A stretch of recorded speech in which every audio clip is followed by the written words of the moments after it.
Bonjour à toutes et à tous. Nouvelle vidéo aujourd'hui. Nous sommes le 24 octobre. Dans 11 jours, ça va être la délivrance aux États-Unis. Élection présidentielle le 5 novembre. Alors aujourd'hui, on vient d'en apprendre une belle. Figurez-vous qu'il y a un top modèle qui accuse Donald Trump de l'avoir pleuté. Pas violé, pleuté. Comme par hasard, maintenant. Alors je vous remets un petit peu de contexte actuellement. Vu que la date fatidique approche, évidemment les choses s'accélèrent. Elles s'accélèrent comment ? On a des sondages publics qui tentent à démontrer que chaque camp est très autosatisfait de voir son candidat l'emporter. L'emporter d'une petite marge, l'emporter d'une grande marge. Il y en a même qui osent le sondage en mettant Kamala Harris à 80%. Alors que c'est un peu con parce qu'en fait, tout va jouer sur les États. Vous savez, les grands électeurs, etc. Je vous ai déjà expliqué. Sauf que il y a des bruits de couloir. Et d'ailleurs, même la journaliste dont je vous parle assez souvent, et je trouve que de temps en temps, elle met vraiment dans le mille parce que elle a travaillé très longtemps à Washington, elle a ses entrées, elle a ses contacts. C'est Laurent Saïm. Et assez souvent, d'ailleurs, elle nous a donné des infos qui se sont avérées vraies. Par exemple, quand je vous avais donné l'info que le vendredi, qu'apparemment Biden pourrait bien jeter l'éponge le dimanche, finalement, c'est ce qui s'est passé. Donc vous voyez, je ne prends pas comme argent comptant tout ce qu'elle peut dire, mais de temps en temps, voire même très souvent, elle a de très bonnes informations. Et là, elle a une information qui démontre que les sondages internes, là c'est des sondages qui restent au sein des partis qui ne sont pas publiés, qui ne sont pas publics, démontrent que Kamala Harris, ces 2 dernières semaines, a perdu l'avance qu'elle avait sur Donald Trump. Et c'est donc Donald Trump qui, pour l'instant, serait en tête, 52-54%. D'où la raison, et j'ai envie de dire, c'est pour ça que je vous dis que souvent Laurent Saïm, elle balance parfois des bonnes informations. D'où la raison pour laquelle Obama, Barack de son prénom, est de sortie. Là, ça y est, Barack Obama, on le voit partout. Limite, tous les jours, il est dans un meeting avec Waltz, le colistier de Kamala Harris. Donc vous vous dites, ok, donc là, en effet, il y a un truc. Il se passe quelque chose. Il se passe tellement quelque chose que certains États prennent des décisions pour éviter de se retrouver dans la merde avec des procès de la part du Parti républicain sur des fraudes massives. Donc là, il y a certains États qui commencent à prendre les devants en mettant des sécurités, en mettant des garde-fous pour limiter au maximum toute fraude qui pourrait être éventuellement mise en avant et remettre en question l'organisation même de l'État, du gouvernement de ces États. Puisque je rappelle, l'État fédéral donne les principes, mais c'est de la responsabilité de chaque État d'organiser, selon les règles établies à l'échelle fédérale, les élections. D'où la raison pour laquelle, dans certains États, il y a certaines marges de manœuvre, comme par exemple, vous avez des États qui pratiquent majoritairement le bulletin papier, comme vous avez des États qui fonctionnent de plus en plus avec la machine électronique, c'est-à-dire le vote électronique. Et même le vote électronique, même si aujourd'hui aux États-Unis vous avez une société qui a démontré qu'elle était leader sur le marché qui est la société Dominion, les États n'ont pas d'obligation de passer avec Dominion. Ils peuvent passer par d'autres sociétés. Je dirais même au même sein d'un État, où un État peut donner un certificat ou une licence à Dominion, vous pouvez avoir des comtés qui peuvent très bien choisir une autre société. D'où la raison pour laquelle c'est un petit peu le bordel de temps en temps sur la compatibilité pour le transfert des données, le transfert des logs. Il faut que ça soit compatible. Donc c'est là que ça pose un petit problème.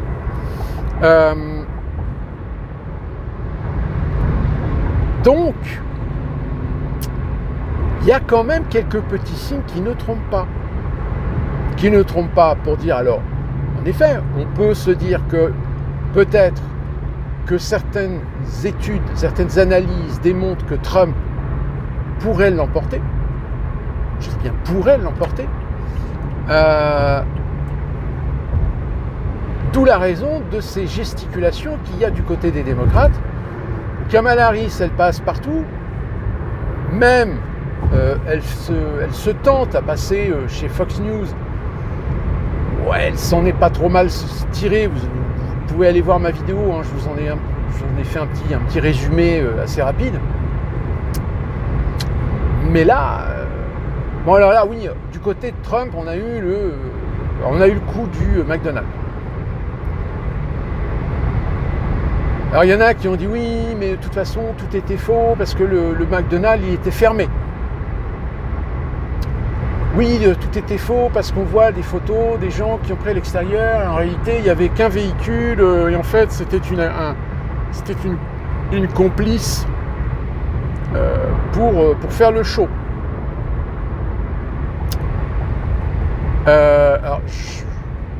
Oui, mais tout le monde le fait.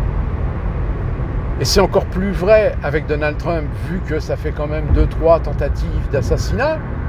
Là, on va quand même pas prendre le risque d'envoyer Donald Trump dans un McDo avec des gens qu'on n'a pas contrôlés, qu'on n'a pas vérifiés, ouverts au public. Non. Sécurisation totale. Le McDo, on le ferme, on choisit des gens sur le volet pour faire guise de clients. Même les employés ont dû passer au crible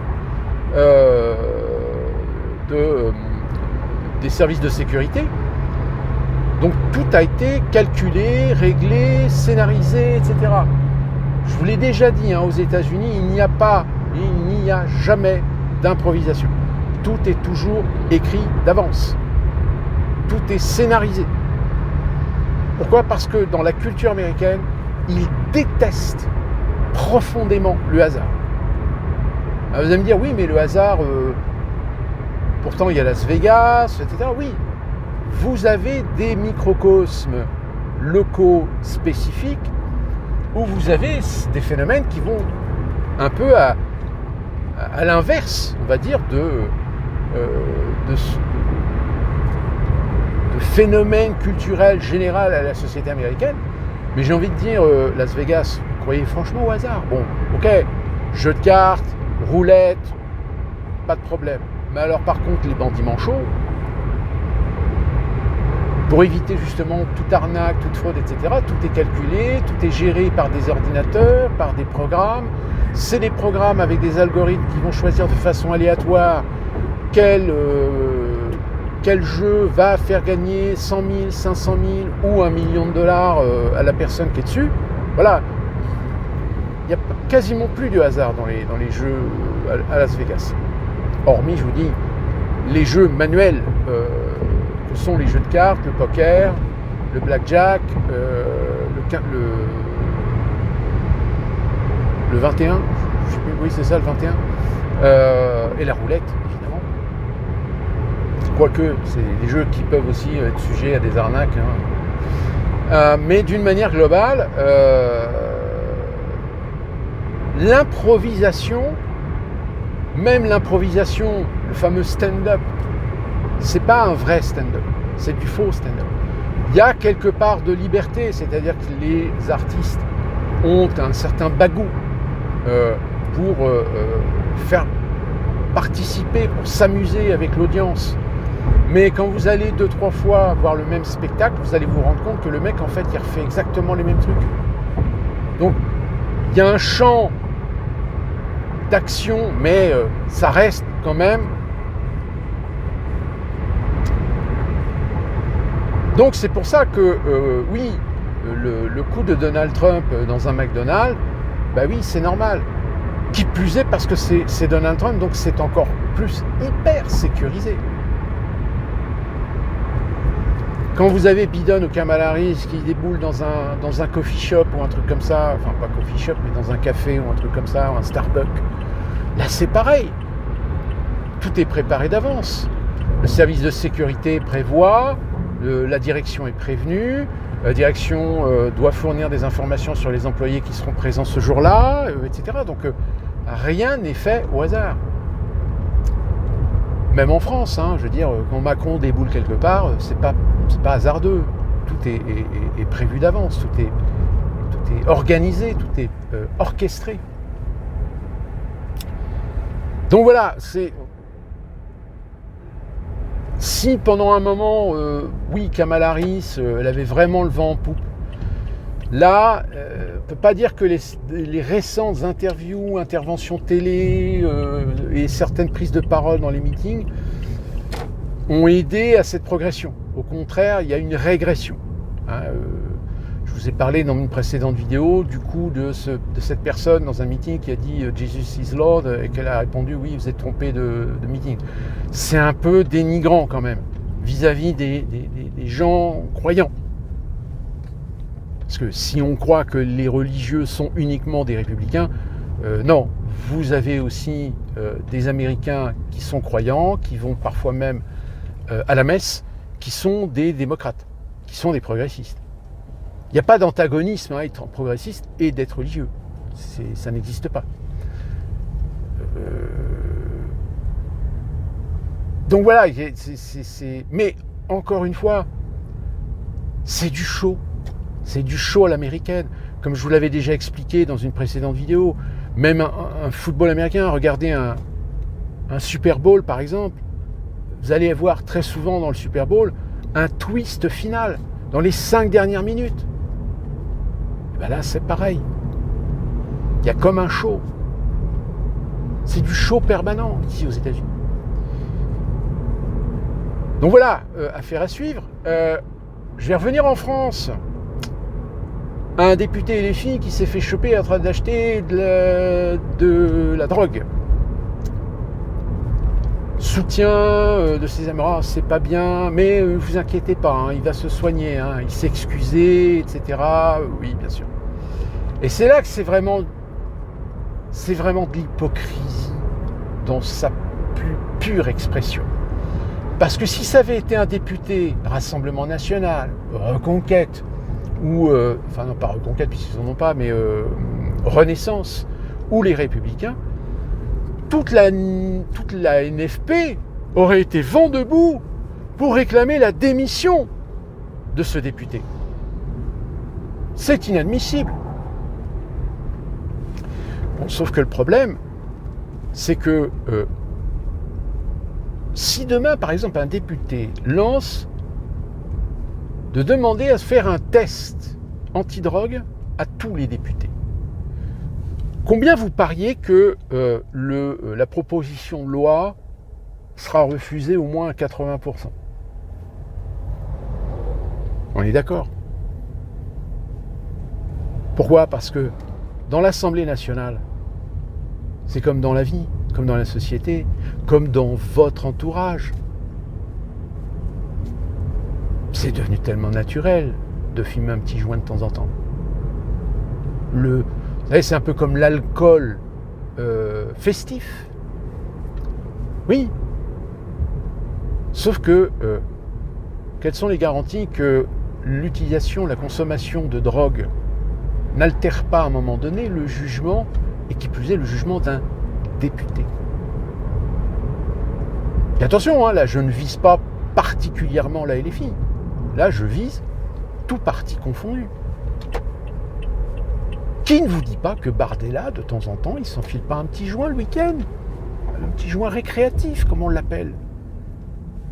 Qui ne vous dit pas que M. Wauquiez s'enfile aussi un petit joint de temps en temps? Ben oui, mais le problème, c'est que il y a encore des Français qui ont cette image, ce principe que des élus, quels qu'ils soient, des représentants de l'État, des hauts fonctionnaires, se doivent d'être exemplaires. Que les politiciens de haut vol se doivent d'être exemplaires.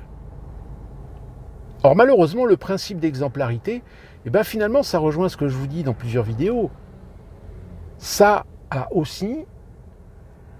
fait sujet aussi d'une destruction de l'État-nation.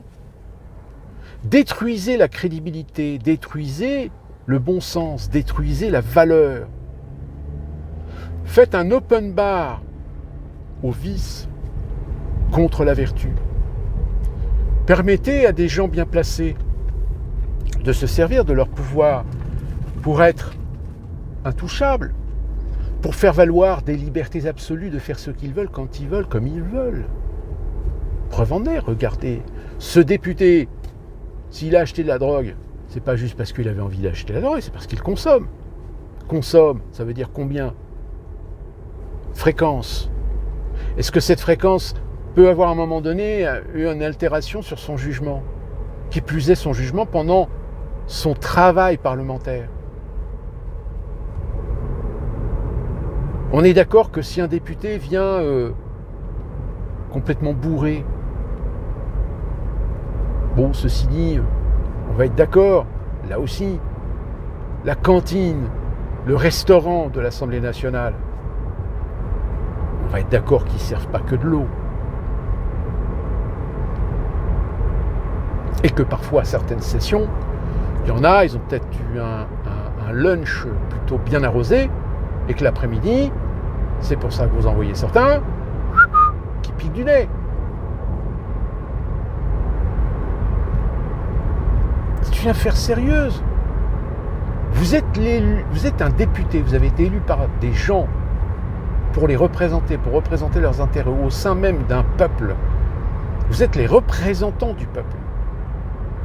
Sauf que le problème, c'est que plus ça va, plus au fil des années, on s'aperçoit que ça a des avantages, que ça a un train de vie, que ça a des exigences, que ça a parfois même des comportements que je pense, le Français moyen aurait le droit de redire, aurait le droit de ne pas être d'accord avec ce genre de comportement.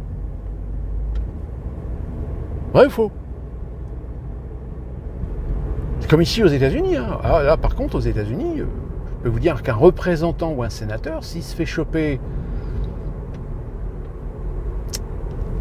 ça le fait pas. Et en général, quand il se fait choper, il n'a pas le choix, il est obligé de démissionner. Parce que, oui, il y a toujours un petit côté puritain, un petit côté propre chez les Américains qui fait que quand on est représentant et député, qu'on se fait choper dans une boîte à touze, ou qu'on se fait choper en train de fumer un joint, ou de sniffer de la coke, ou adopter des comportements totalement irresponsables, voire même, on se souvient de je ne sais plus si c'était un représentant ou un sénateur, qui s'est amusé à se filmer sur chatroulette ou un truc comme ça. C'est là que ça rejoint ce que je vous disais, le côté très infantile parfois des Américains. C'est-à-dire que même quand on fait reposer sur eux, sur leurs épaules des responsabilités, malheureusement, la personnalité, le caractère de ces gens font que, à un moment donné, on se dit, mais c'est énorme. C'est du délire. Comment est-ce qu'un représentant de la Chambre des États-Unis d'Amérique, le mec s'amuse à faire des trucs pareils? Voilà. Donc en France, c'est différent. En France, il y a une sorte de chape de plomb. en France, on pense que le peuple, il est juste bon à mettre un bulletin dans l'urne, mais pour le reste, apparemment, je sais pas, il semblerait que les gens pour lesquels on vote, ils n'ont pas de devoir envers ceux qui votent pour eux. Ils n'ont pas une responsabilité, ils n'ont pas un comportement, ils n'ont pas une éthique à respecter. Au fil des années, au fil des décennies, on se rend compte que pour certains, la LFI, je veux dire, la LFI, ils les collectivent, entre un ancien dealer, un fichier S, maintenant un consommateur chopé la main dans le sac. C'est quoi la prochaine? On a même eu aussi celui qui frappe sa femme. Mais non, ça pose pas de problème. Alors ça pose problème au sein de la NFP quand vous avez des gens qui sont des féministes. Madame Rousseau, par exemple. Madame Rousseau, elle est quand même devant un putain de dilemme. Vouloir jouer les féministes, vouloir les défendre l'intérêt des femmes, etc. Mais quand tu as un collègue qui est reconnu ayant frappé sa femme, ou truc comme ça, ouais, mais bon, enfin, il va se faire soigner quand même, faut pas le condamner, faut pas être trop dur, mais non, mais t'es allé. Comme là, le mec, là, le député qui s'est fait choper. Vous auriez le même comportement chez un député Rassemblement National, républicain, UDI, Macronie. Vous seriez les premiers à être vent debout pour exiger, je dis pas demander, exiger la démission de ces personnes.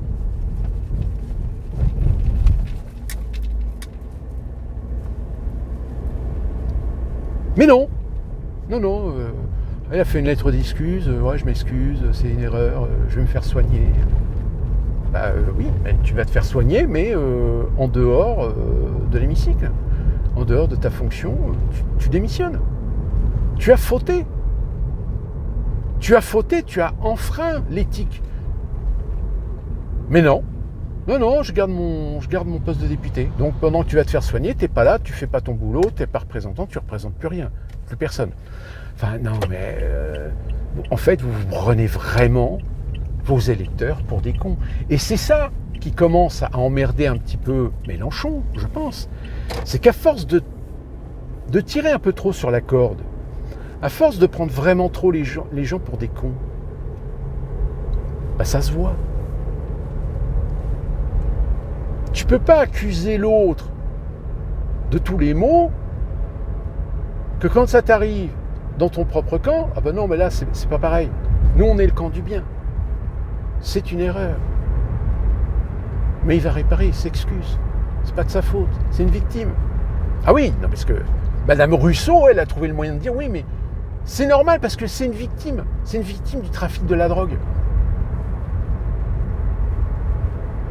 Excuse-moi, si c'est une victime du trafic de la drogue, le mec, il s'est quand même réussi à se faire élire député. Un faible. Alors j'entends bien, peut-être que certains d'entre vous vont se dire oui, mais moi je fume aussi et c'est pas pour... Oui, mais t'es pas député, mon bonhomme. T'es pas député, t'as pas des responsabilités civiles, militaires, politiques. Si t'as envie de te faire un tarfouf tous les week-ends, c'est ton droit. C'est-à-dire, à partir du moment où tu consommes de façon raisonnable, à partir du moment où tu consommes de façon responsable, et que ça n'a aucune incidence, quelle qu'elle soit, sur ton comportement, même professionnel, j'ai envie de dire, félicitations. Ça prouve au moins que tu as encore un petit peu de minimum de maturité. Mais est-ce que c'est le cas de tout le monde ? Non, parce que moi j'ai bossé avec des gens qui à un moment donné n'ont pas su se mettre une limite. Puis au bout d'un moment ça se voit. Et puis ça se voit tellement qu'au bout d'un moment, Alors en France, c'est compliqué parce que tu ne peux pas virer. Il faut des preuves. Mais aux États-Unis, c'est même pire, c'est que dans certains boulots, on vous demande de faire un test antidrogue. Et si vous ne le faites pas, t'es viré. Voilà. C'est ni une ni deux. Donc voilà. Donc ne cherchez pas. La déliquescence du système, la destruction de l'État-nation dont je vous parle depuis maintenant des années dans mes vidéos, et ben vous en avez là encore des preuves flagrantes. Dysfonctionnement de la justice, dysfonctionnement de l'éducation nationale, dysfonctionnement de la santé, et maintenant dysfonctionnement du paysage politique et dysfonctionnement des institutions. On nomme à des responsabilités des incompétents, des neuneux, des nuls, des incultes. Vous récoltez ce que malheureusement certains sèment. Sauf que ça commence à se voir. Certains diront même que oui, mais ces gens-là finalement sont un peu à l'image d'une certaine France. Donc ça veut dire quoi? Ça veut dire que tu motives, tu es d'accord sur le fait que les Français doivent être à cette image? C'est-à-dire des gens drogués, abrutis, incompétents, nuls, manquant de connaissances générales, parlant même parfois le français de façon très approximative. C'est ça que vous voulez? C'est ça que vous justifiez? Donc vous êtes les idiots utiles, vous êtes les complices de la destruction du pays. Si on pousse le bouchon encore plus loin, j'ai envie de dire, vous êtes des traîtres. Vous êtes des traîtres à la nation, puisque apparemment, vous n'avez plus aucune éthique en tant que citoyen français. Vous êtes des merdes. Sauf que, combien vous êtes dans la population? Ah, ça c'est la question qu'il ne faut pas poser. Ça, je vous laisse commenter, donner votre avis dans les commentaires. Ce que vous en pensez de ce que je viens de vous dire. Est-ce que vous trouvez ça normal? Est-ce que vous trouvez, l'erreur est humaine, donc pourquoi pas? Ouais. Mais jusqu'au jour où vous allez avoir un politicien plutôt bien placé qui va nous faire là un coup à la palmade. Et qu'est-ce que vous croyez qu'il va se passer? Il va se passer que la justice, elle va avoir un comportement préférentiel par rapport à n'importe quel autre citoyen inconnu, anonyme, qui lui, par contre, il va s'en prendre mais plein la gueule. Et oui, vous pouvez vous poser la question, légitime. Il y a des moments, on se pose la question, pourquoi on a fait la révolution? Et encore, j'ai envie de dire, quelle révolution? Sur ce, portez-vous bien, soyez prudents, soyez alertes et à la revoyure.